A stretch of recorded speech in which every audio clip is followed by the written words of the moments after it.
सभी को नमस्कार।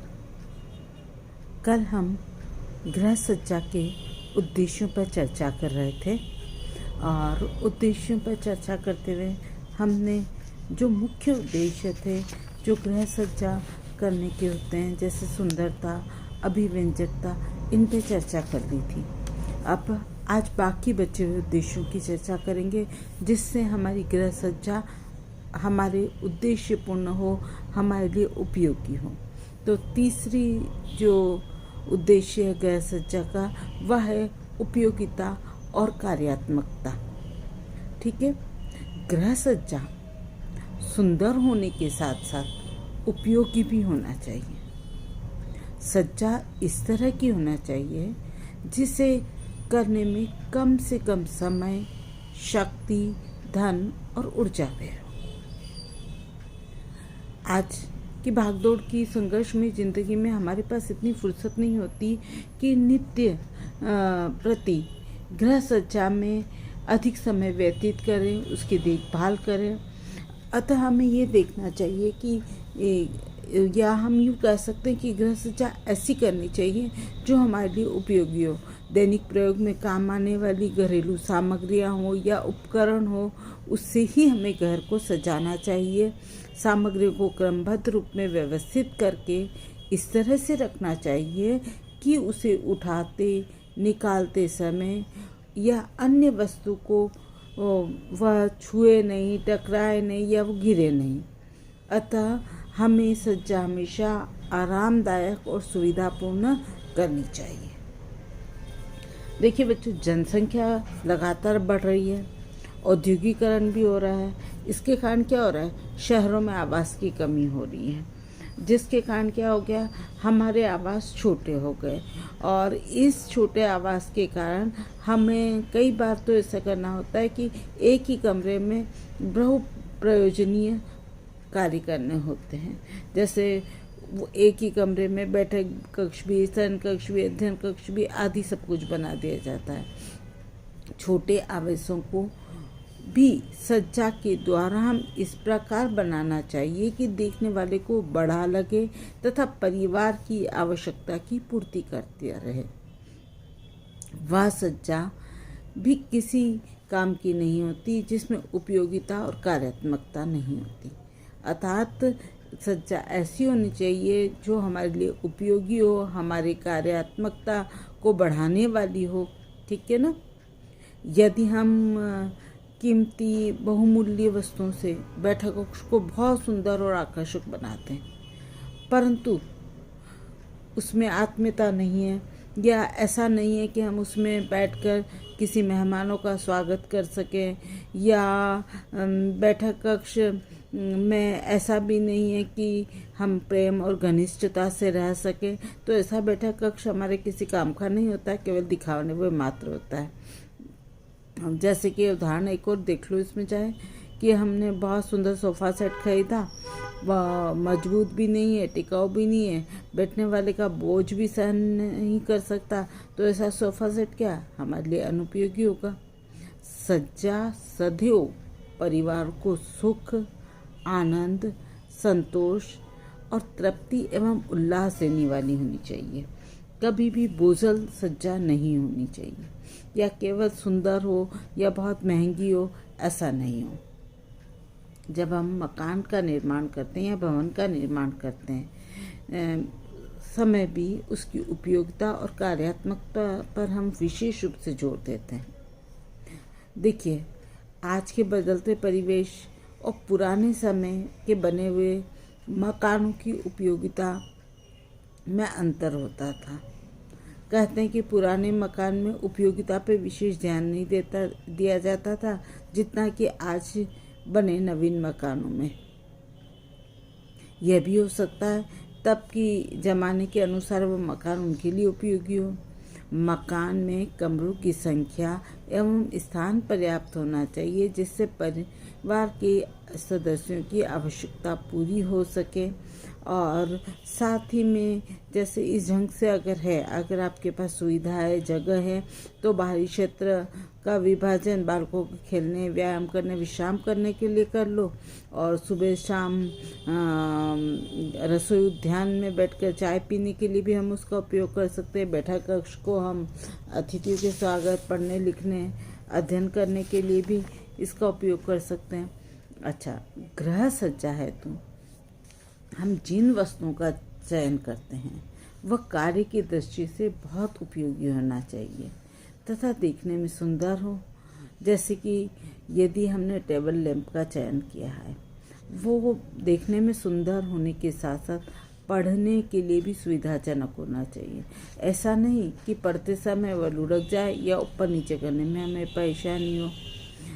इसी तरह बैठक कक्ष में हम अगर कोई चित्र आदि लगाते हैं या टाँगते हैं तो कलात्मक दृष्टि से श्रेष्ठ हो तो ही श्रेष्ठ हो, और साथ ही में वो ज्ञानवर्धक भी हो, तो ही वह क्या होता है, हमारे लिए उपयोगी होते हैं। तो उपयोगिता का विशेष रूप से गृह सज्जा करते समय ध्यान देना चाहिए, और उपयोगिता की दृष्टि से भी हम गृह सज्जा करते हैं।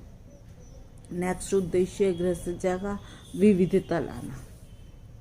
गृह सज्जा में विविधता का महत्वपूर्ण स्थान होता है।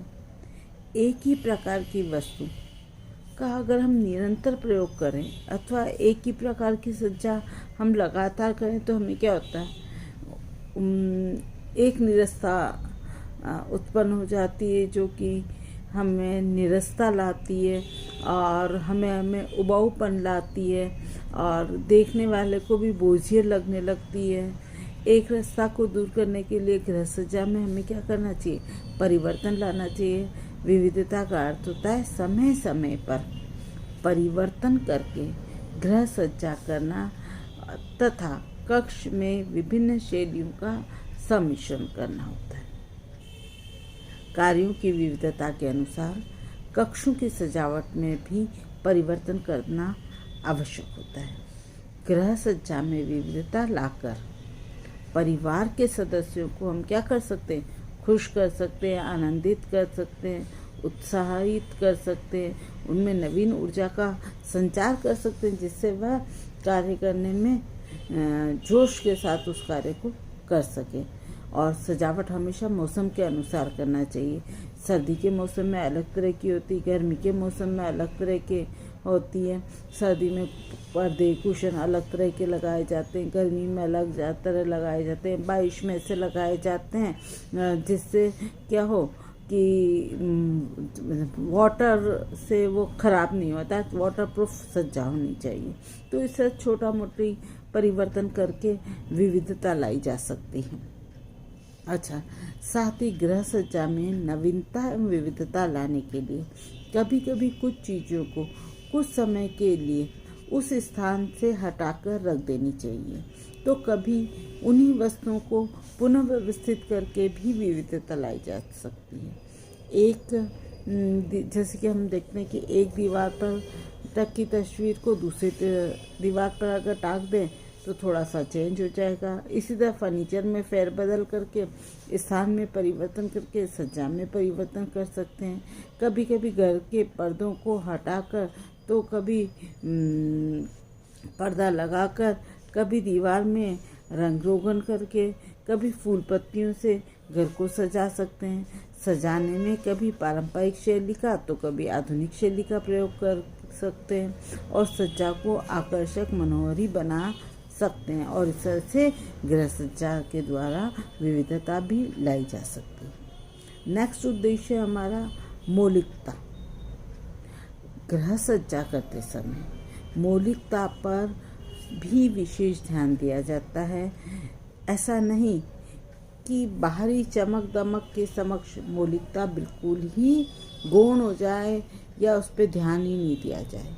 कक्षों की सजावट, व्यवस्था एवं प्रबंध से गृहिणी को तथा उसके साथ रहने वाले लोगों की रुचि, स्वभाव, प्रकृति, रहन सहन की आदतों और संस्कृति का पता लगता है। देखो, नए प्रयोग और निर्धारित लीक से हटकर पुरातनवादी विचारों को छोड़कर तथा विशिष्ट आवश्यकताओं के आधार पर गृह सज्जा को एक नया रूप देकर हम सुसज्जित कर सकते हैं। वस्तुतः सृजन ही कला का दूसरा नाम है, मतलब कुछ नया करना ही कला है। इसे हर कोई नहीं कर सकता। कुछ व्यक्ति जन्म से ही कल्पनाशील होते हैं, सृजनशील होते हैं। उनके लिए किसी भी कला के लिए मौलिकता लाना आसान होता है, परंतु साधारण लोग भी निरंतर अगर प्रयास करते हैं, कठिन परिश्रम करते हैं, ज्ञान से गृह सज्जा में मौलिकता ला सकते हैं। उन्हें नियमित अध्ययन और सीखने की जरूरत होती है और इसी उद्देश्य के लिए हम गृह सज्जा करते हैं। नेक्स्ट उद्देश्य है गृह सज्जा का मितव्ययता, इकोनॉमी। गृह सज्जा बहुमूल्य एवं कीमती वस्तुओं से ही होता है और इसमें धन संपन्न लोग ही कर सकते हैं। ऐसा सोचना हमारी बहुत बड़ी भूल है। सामान्य जन भी कम से कम साधन का उपयोग करके बहुत सुंदर, मनोहरी, आकर्षक गृह सज्जा कर सकते हैं। सस्ती घर की बनी हुई कलात्मक वस्तुओं एवं दैनिक उपयोग में काम में आने वाली वस्तुओं से भी घर को सजाया जा सकता है। घर में जो व्यर्थ पड़ी वस्तुएं हैं उससे भी सजावटी सामान बनाकर इनका उपयोग हम गृह सज्जा में कर सकते हैं। सज्जा कम खर्चीली हो यह आवश्यक है। कम से कम उपकरण, फर्नीचर, उपसाधनों का प्रयोग से भी गृह सज्जा को आकर्षक, लुभावनी और मनोहरी बना सकते हैं। और मितव्ययता न केवल अर्थ के संबंध में ही हो बल्कि समय और शक्ति के संबंध में भी होनी चाहिए। ऐसी वस्तुएं जो केवल कला और सौंदर्य की दृष्टि से उत्तम है, इनमें उपयोगिता, कार्यात्मकता का अभाव है, तो ऐसी वस्तुओं को बहिष्कृत किया जा सकता है। अर्थात ऐसी वस्तुओं का उपयोग गृह सज्जा में हमें नहीं करना चाहिए, क्योंकि केवल भीड़ ही उत्पन्न करते हैं। ये घर को उन्हीं वस्तुओं से सजाना चाहिए जो हमारे लिए उपयोगी हो, देखरेख आसान हो, साफ सफाई आसानी से हो जाए, झाड़ना पोंछना सहज हो, समय पर सरलता से उपयोग में ला सके। क्योंकि आज के व्यस्तम एवं संघर्षमय जिंदगी में किसी के पास इतना समय नहीं होता कि नित्य प्रति नवीन सज्जा से घर को सजाए। विशेषकर कामकाजी महिलाओं के लिए तो गृह सज्जा श्रम, शक्ति और समय की दृष्टि से मितव्ययी होना चाहिए और इस उद्देश्य को विशेष रूप से गृह सज्जा करते समय ध्यान रखना चाहिए। तो कौन कौन से उद्देश्य हुए गृह सज्जा के? पहला उद्देश्य हुआ सौंदर्यत्व, दूसरा हुआ अभिव्यंजकता, तीसरा हुआ उपयोगिता और कार्यात्मकता, चौथा है विविधता, पांचवा है मौलिकता और फिर है लास्ट मितव्ययता। इन सब उद्देश्यों को पूर्ण करके कुशलतापूर्वक, दक्षतापूर्वक अपने कर्तव्य और उत्तरदायित्वों का निर्वाह करते हुए गृह सज्जा करना चाहिए। ठीक है, आया समझ में? आया है तो धन्यवाद।